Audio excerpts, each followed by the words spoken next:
Cold walk in December, warming up your hand. Lee Bryce on a country blend. Memory I don't mess with. 8:46, 14 before 9. Ken Gontark in the morning. Plenty of sunshine today, but cool and breezy. Only making it to 57 for the high, and it's official skirt alert day today. That north wind will be gusting up to 30 at times. Clear and cold overnight, 33 for the low. It's up to 45 right now. Lampasas City Manager Finley DeGraff Reed and Ronnie Witcher coming up next. First Bank is the bank you're looking for if you want trusted and secure banking. With a timeline of trusted banking that dates back to 1884. First Texas Bank is also the bank for you if you want convenient banking. With multiple locations, easy online banking that keeps you updated on all your money transactions, simple person-to-person money transfers, and great customer service from people who truly care about their customers and the safety of your hard-earned money. First Texas Bank, 90 Cove Terrace Shopping Center in Coppers Cove. Good morning. I'm Ronnie Witcher. With us in the studio, as is always the case on Wednesday mornings, Lampasas City Manager Finley DeGraff Reed. Well, we've had a cup of coffee and talked about things that didn't matter. Let's talk about some stuff that does matter. What's going on in our town? Hey, a big couple of weekends coming up, even though they've slightly scaled down versions, but wanted to let everybody know about and remind them about the Parade of Lights Saturday. The lineup starts about 5:30, and I believe we're going to turn the lights on about 6 p.m., and then the parade will start about 6:30 p.m. So want to encourage folks to come out, stay distance, wear your mask, but come out and enjoy the season. The weather's certainly making it feel a little bit like Christmas as well.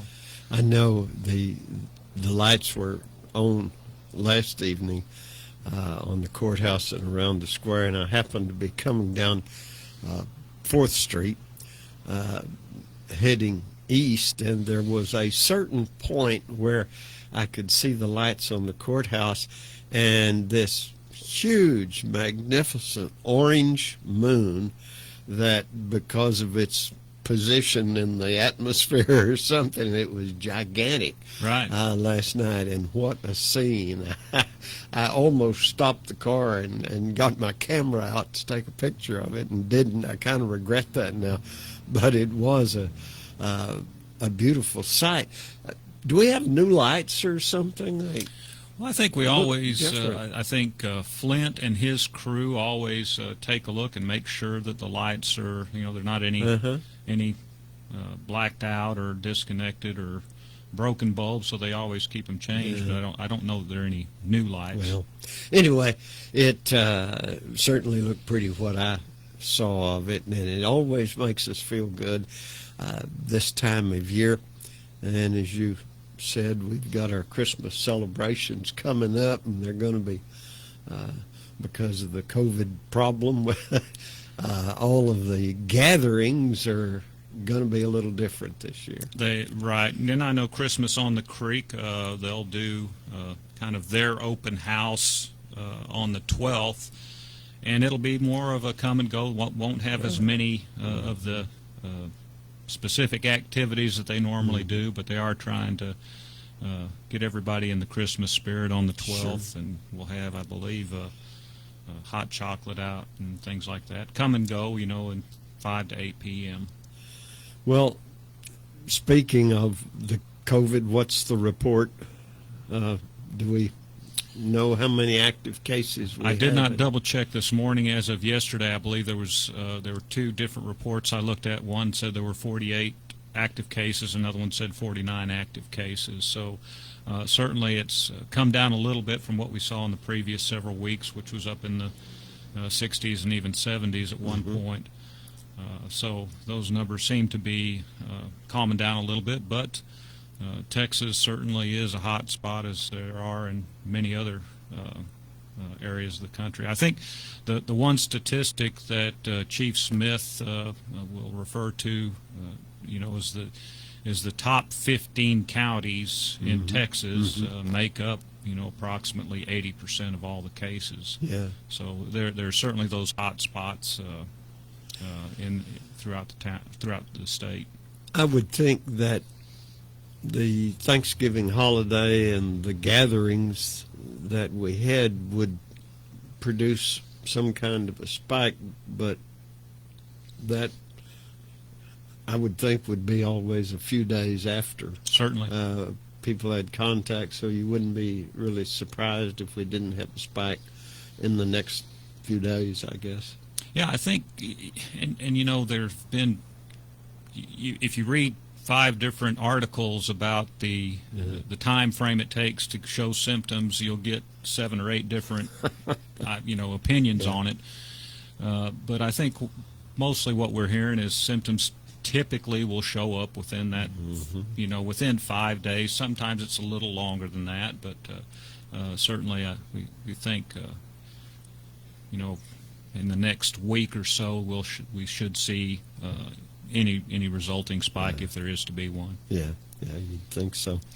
Well, I just hope that we don't get that big spike with Christmas and post-Christmas. Right. But even if we do, one would think that by the end of January or something that this ought to be going away gradually, at least the spikes, I'd think. Yeah, and I think there's some reasonably optimistic news on the vaccine front. I think the UK will be rolling out their widespread vaccination maybe as early as next week, starting with those sensitive populations and healthcare workers.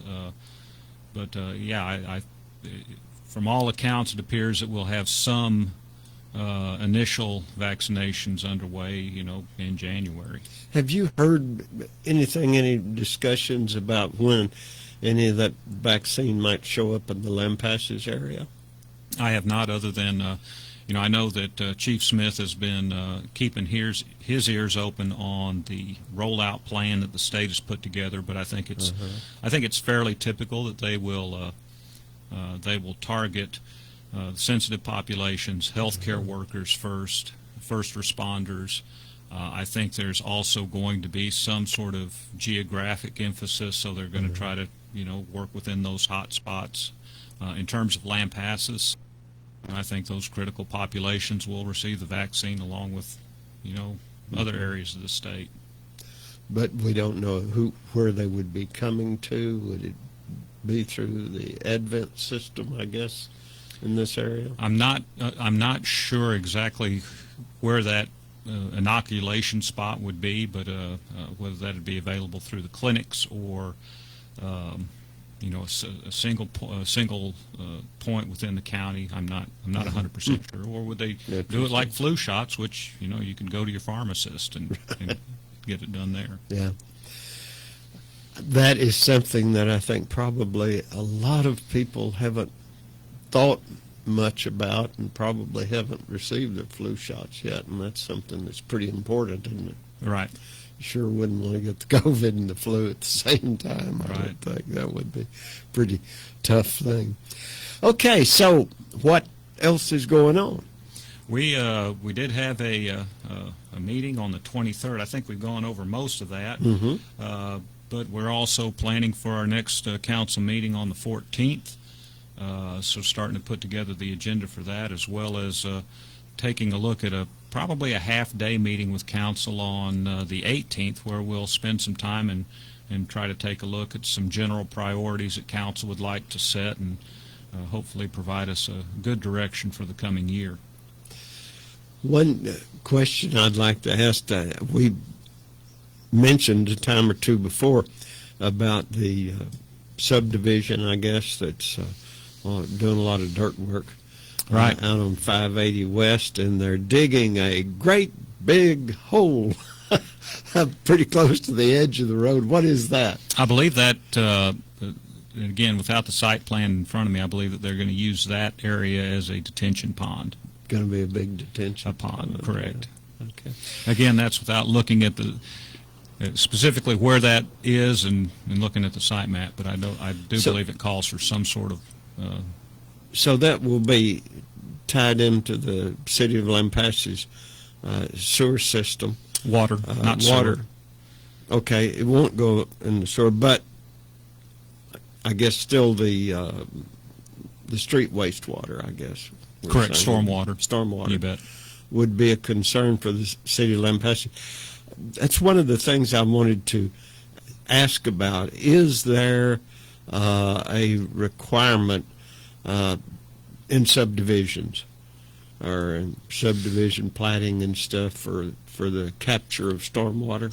Well, I mean, it's a state law that you cannot increase the velocity of what comes off the property.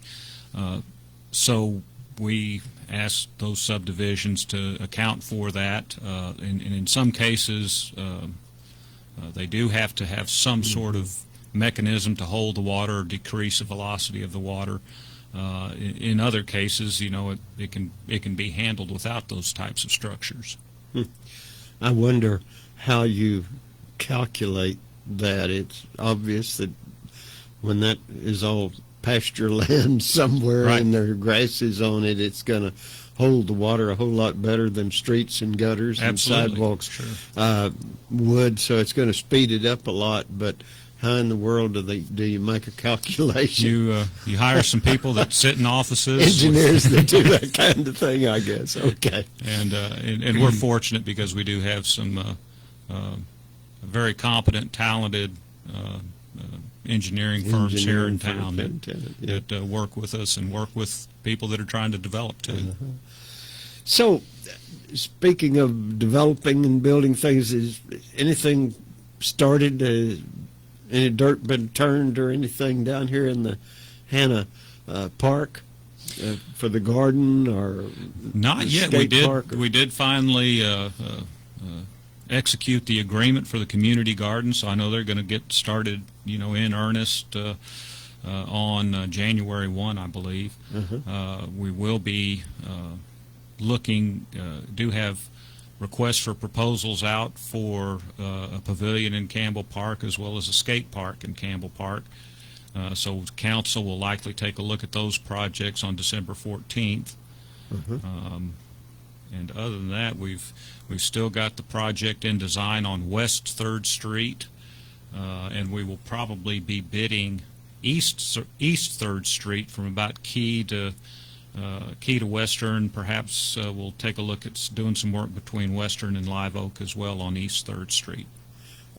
Are there the design phases of any changes along 3rd Street been done? Yes, that's a project we actually had engineered last year. So it's going to be ready to. It'll be dusted off and Right. reviewed, but be ready to go out to bid here All right. this winter. Anything else we want to pass on to the folks? Just be safe and stay warm. All right.